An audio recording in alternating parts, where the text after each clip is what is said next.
மக்களா பார்க்க மீடியா பார்க்க வரல, புரியுதா? மீடியா வரணும்னா அந்த வண்டிக்கு முன்னாடி கண்டிப்பா தினேஷ் போய் கம்ப்ளைண்ட் பண்ணுவோம். பாக்கலாமா? உங்க ஓனர் ஃபோன் பண்ணிட்டுமா?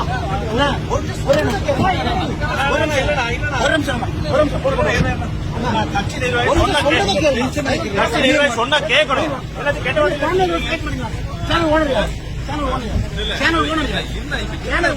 சொல்லி கரெக்டா தானே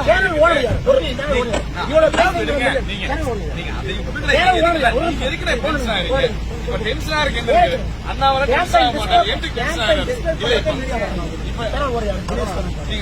பேசுங்க, அதனால ஒண்ணும் பிரச்சனை இல்லைன்னா இப்ப எதுக்கு இப்ப தேவையில்லாம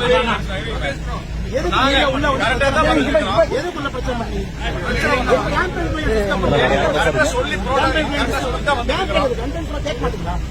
இந்த வண்டி கேம்பெயின்ல வரது, இந்த வண்டிக்கு ரூல்ஸ் இல்லை. எது வெளிப்போம் எலெக்ஷன் கமிஷன் 8000 ரூபாய் ஒரு வண்டிக்கு ஆட் பண்ணுவாங்க. எதுக்குள்ள வருங்க?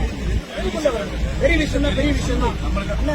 கொஞ்சம் தயவு செஞ்சு நான் இந்த பல்லடத்துல இருக்கேன். இந்த நியூஸ் சேனல் இந்த ரிப்போர்ட்டர்ஸ் எல்லாம் பெரிய அட்டூழியம் பண்ணிட்டு இருக்காங்க. தினேசன் ஐயர் ரொம்ப அட்டூழியம் பண்றாங்க. சொன்னா யாரு பேச்சும் கேட்கறது? கேம்பெயின்ல வர்றாங்க, டிஸ்டர்ப் பண்றாங்க, டிராபிக் ஜாம் உருவாக்குறாங்க.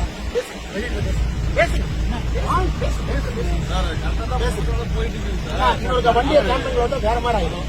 மரியாதை கொடுக்குறேன், ஒழுங்கா மக்களை பாக்குறோம். மக்களை பார்க்கவே விடுறதில்லை. நீங்க சும்மா மீடியா வந்து மக்கள் எப்படி குறை கேட்போம்? எப்படி மக்கள்கிட்ட பேசுவோம்?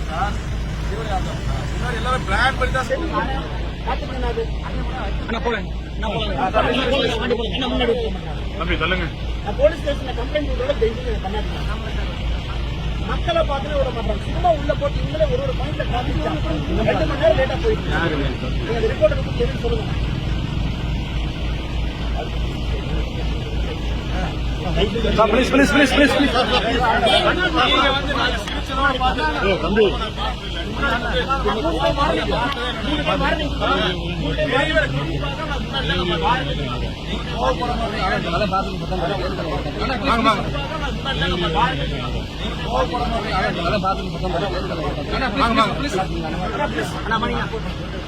யாரு எல்லா ரிப்போர்ட் நடக்குங்க. அதான் இங்க வருங்க. தங்கச்சி ரிப்போர்ட்டர் தெரிய போய் சொன்னது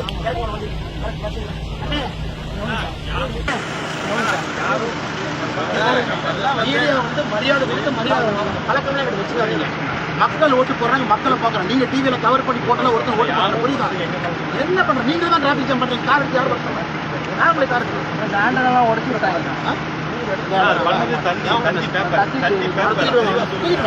மீடியாக்காரங்கள மரியாதை கொடுத்தா மட்டும் மரியாதை கொடுங்க.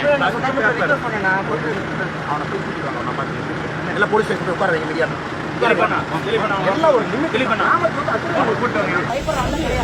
மரியாதை கொடுத்து மரியாதை வாங்கிக்கிறேன். சும்மா இந்த மீடியா குரூப்ல அண்ணாமலை வச்சுக்காங்க.